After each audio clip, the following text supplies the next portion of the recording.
बिस्मिल्लाहिर्रहमानिर्रहीम। अस्सलाम वालेकुम स्टूडेंट, कैसे हैं आप लोग।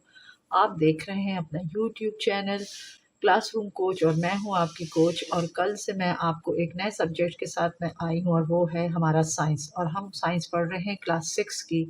और हमारे पास जो कल का टॉपिक था वो था सेलुलर ऑर्गेनाइजेशन। सेलुलर ऑर्गेनाइजेशन में हमने पढ़ा था कि जो कोई भी लिविंग थिंग होता है वो सेल से बनता है। सेल की जो काइंड्स है वो मल्टी सेलुलर भी होती है, यूनिसेलुलर भी होती है। और सेल बहुत टाइनी होता है, उसको हम सिर्फ माइक्रोस्कोप से देख सकते हैं। इसके अलावा सेल को खुद ज़िंदा रहने के लिए भी उसको एनर्जी की ज़रूरत होती है, और वो एनर्जी गेन करता है फूड लेकर, और अपने जिस्म में से या उस सेल के अंदर से जो होते हैं फाजिल मादे रिड्स जो होती हैं वो निकलती हैं।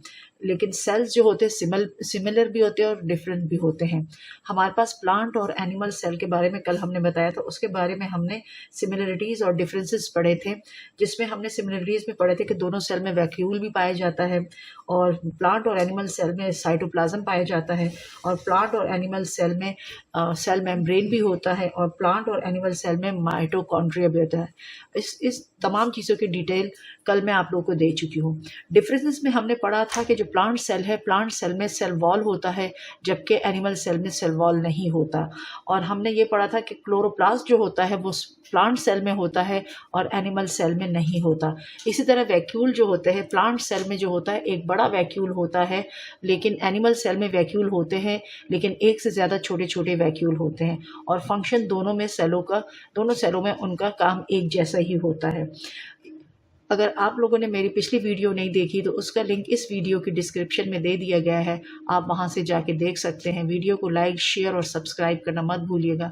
बेल आइकन को ज़रूर प्रेस कीजिएगा ताकि मेरी नई वीडियो की नोटिफिकेशन आप तक आ सके और मैं सिलेबस में आपकी हेल्प कर सकूं। तो स्टूडेंट, चलते हैं आज हम अपने नए टॉपिक की तरफ जो क्लास 6 की बुक में से है।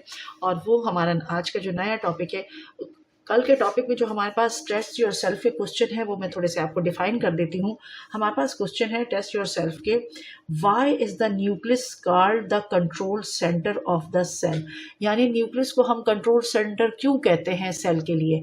क्योंकि कल मैंने आपको ये चीज़ें समझाई थी कि क्या चीज़ प्लांट है, क्या हमारे पास किस चीज़, कौन सी चीज़ कंट्रोल करती है। तो वो आपसे पूछ रहे हैं कि हम क्यों न्यूक्लियस को हम कंट्रोल सेंटर कहते हैं।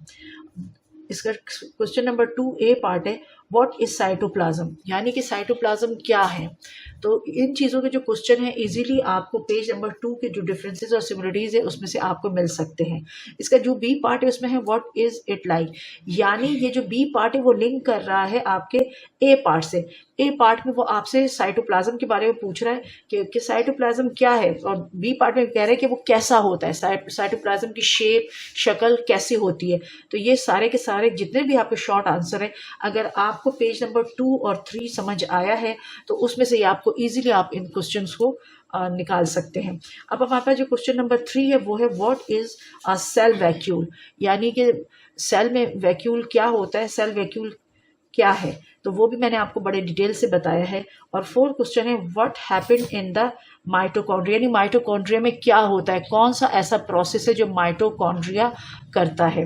तो ये तमाम चीज़ें हम पढ़ चुके हैं। अब आगे चलते हैं। जो आज का हमारा टॉपिक है वो है special cells for special jobs, यानी हमारे जो पूरी बॉडी है लिविंग थिंग्स की, वो सेलों से तो बनती है लेकिन एक काइंड के सेल नहीं होते, वो डिफरेंट काइंड के सेल होते हैं। क्योंकि हमारे जिस्म में अलग अलग किस्म के ऑर्गन्स हैं, brain, heart, kidneys, liver, stomach, skin, XYZ, यानी हमारे पास हमारी बॉडी अगर बनी है तो वो डिफरेंट ऑर्गन से बनी, और डिफरेंट ऑर्गन्स जो सेल्स है उसके हर एक ऑर्गन के सेल अलग अलग हैं।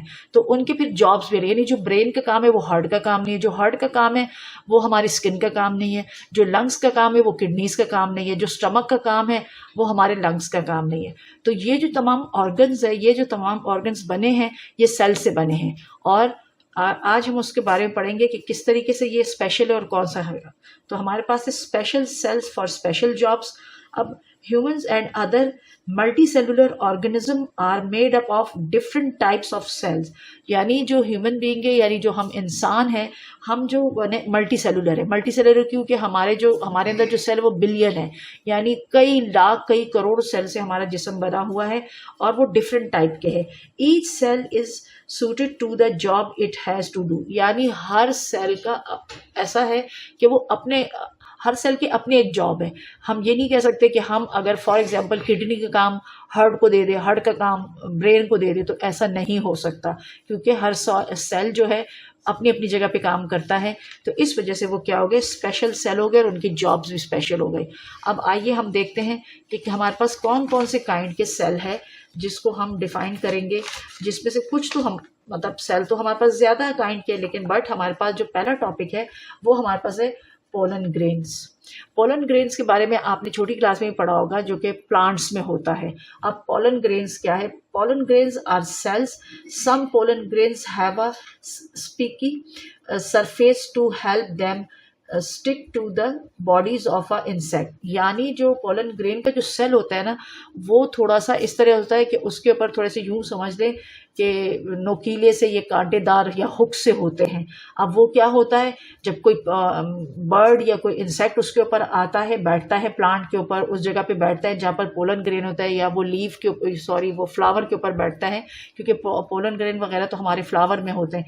तो जब वो वहाँ आके बैठते हैं नेक्टर वगैरह लेने के लिए, तो वो जो पोलन ग्रेन है वो उनकी बॉडी के साथ चिपक जाते हैं।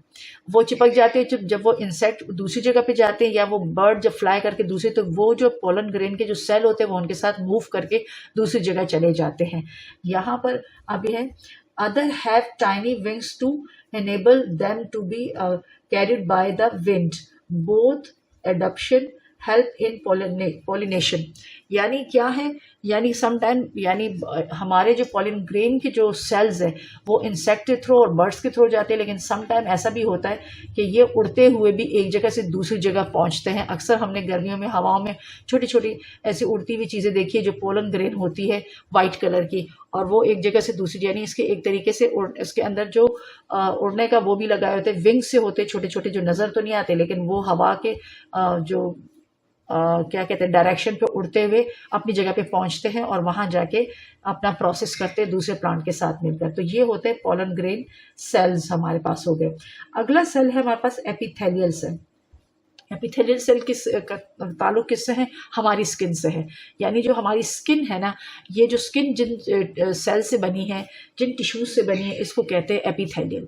अब इस स्किन का काम क्या है? इस स्किन का काम है इसने हमारी चीज़ों को कवर किया, हमारी जो मतलब बोन्स है, हमारी जो वेन्स है, हमारी जो आर्टरीज है, हमारी जो कैपिलरीज है, उन चीज़ों को इसने कवर करके रखा हुआ है। और ये जो हमारे एपिथेलियल टिश्यूज होते हैं, जब ये डैमेज हो जाते हैं, कट लग जाते हैं, तो ये दोबारा क्या होते हैं, रिकवर भी होते हैं। तो आइए इसको पढ़ते हैं हम लोग। Epithelial cell are thin and flat, यानी ये बहुत पतले होते हैं और ये फ्लैट शक्ल के होते हैं, या नजर आ रहे हैं बुक में आपको। They are found in a layer, यानी ये तह की शक्ल में होते हैं, यानी ये एक दूसरे के ऊपर एक तह के बाद दूसरी तह होती है, ठीक है। और covering surface such as the skin, lining of the blood vessels, यानी इसने हमारे चीज़ों को कवर किए होते हैं, जैसे हमारे ब्लड विसल्स को इसने, एंड एलिमेंट्री कैनाल, यानी इसने हमारे ब्लड विसल्स को और एलिमेंट्री कैनाल्स को कवर करके रखा होता है।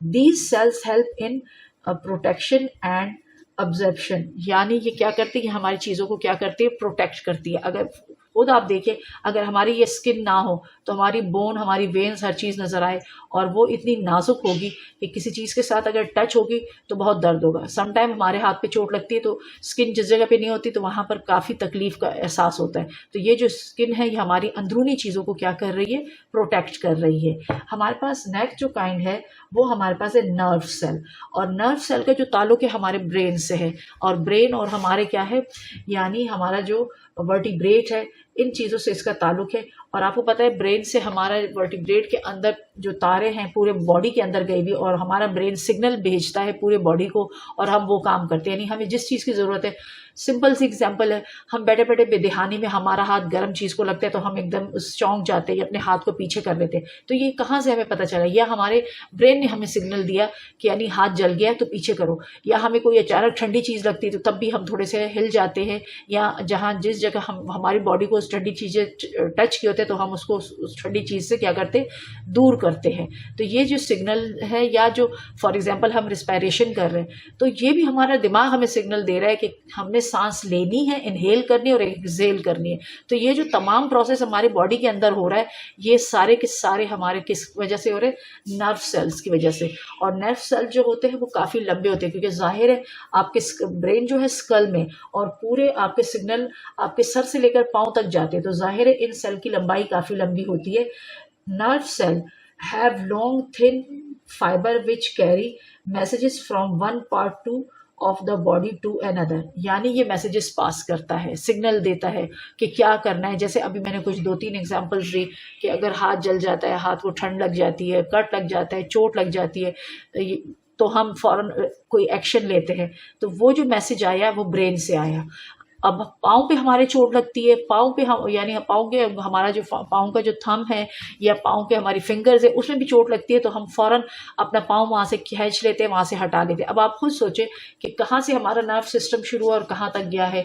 पाँव की यानी हथेलियों या तलवों तक वो चीज़ें गई भी है, लेकिन क्योंकि उन्होंने यहाँ पर बयान किया है, बताया हुआ है कि ये फाइबर के होते हैं और ये काफ़ी लॉन्ग होते हैं, ठीक है। और लॉन्ग का मतलब मसला ही यही है कि ये पूरी बॉडी तक गए होते हैं। अब नेक्स्ट जो हमारे पास काइंड है सेल की, वो है रेड ब्लड सेल।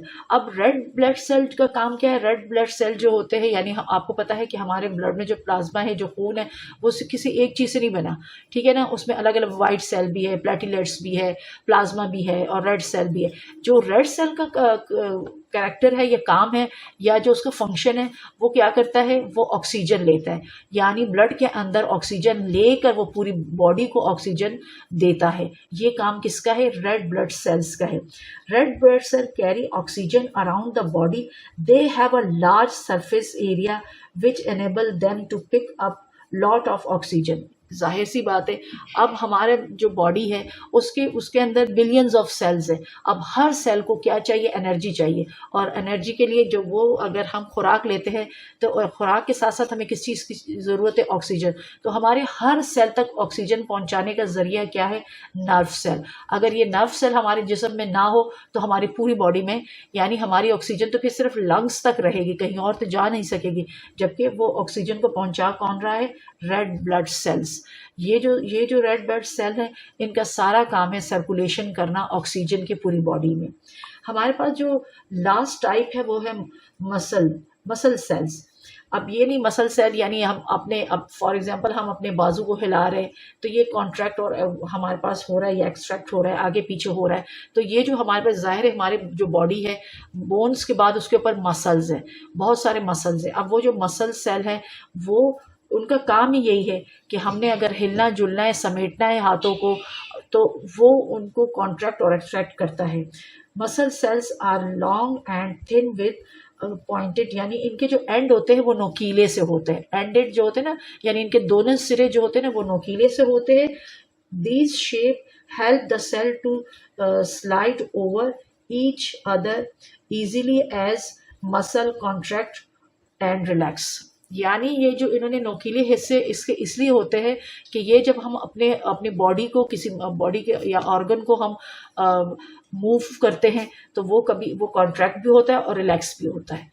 हम अपना स्टमक अपने मतलब खींचते हैं तो स्टमक हमारा सिकुड़ जाता है, तो उसका रीज़न ही यही है कि उसके जो हमारे पास मसल के जो सेल हैं वो कॉन्ट्रैक्ट भी हो जाते और फिर हम उसको फिर इजी से छोड़ देते तो वो रिलैक्स भी हो जाते। हमारे बाजू है, हमारी टांगे हैं, जो भी चीज़ें जहाँ जहाँ हमारे मसल को टाइट नहीं किए जा सकते। सम टाइम होता है ना कि मसल पुल हो गए हैं, फ्रोज़न हो गए हैं, तो फिर हम क्या करते हैं यानी फिर हम इजीली मूव नहीं दे सकते हैं। तो इस हमारे पास यानी आज हमने पढ़ा है, हमने सेल्स के काइंड्स पढ़ी है और सेल्स के जॉब्स यानी फंक्शंस पढ़ी है। उसमें हमने पढ़ा है पॉलन ग्रेन सेल्स पढ़े हैं, एपिथेलियल सेल्स पढ़े हैं, नर्व सेल और रेड ब्लड सेल्स पड़े हैं और मसल सेल्स पड़े हैं, और इनकी शेप्स आपको वाज़े तौर पर नज़र आ रही है। अब इसमें जो हमारे पास टेस्ट योर सेल्फ है, इसमें क्या है, name 3 types of cells in your body. यानी आप लोगों ने यहीं पर आपके इस पेज पर ही मौजूद है, लेकिन उन्होंने आपको क्वेश्चन क्या दिया है कि आपने 3 टाइप्स ऑफ सेल बताने जो आपकी बॉडी में मौजूद है। ठीक है, what are epithelial cell, epithelial cell क्या है, ठीक है, वो क्या है, क्या काम करते हैं, यानी उनका क्या फंक्शन है, ये आपने बताना है। Why do red blood cells have a large surface area, यानी रेड ब्लड सेल का जो एरिया है, या उसने बहुत ज़्यादा एरिया क्यों कवर करके रखा है, क्या रीज़न है, वो इतनी ज़्यादा एरिया पे क्यों फैले हुए हैं, तो आपने उसका रीज़न बताना है। 4th क्वेश्चन में वो कह रहे हैं how are pollen grain adapted to help plant pollination, यानी किस तरीके से पोलन ग्रेन के जो मतलब पोलन ग्रेन के जो सेल्स है वो किस तरीके से एक जगह से दूसरी जगह जाते हैं, अडेप्ट करते हैं और वहाँ जाके वो प्रोसीजर करते हैं अपना। तो आपने ये वाले क्वेश्चन इसी पेज पे रीड करके इसको आप सॉल्व कर सकते हैं। वीडियो अगर पसंद आए लाइक शेयर और सब्सक्राइब ज़रूर कीजिएगा। अल्लाह हाफिज़।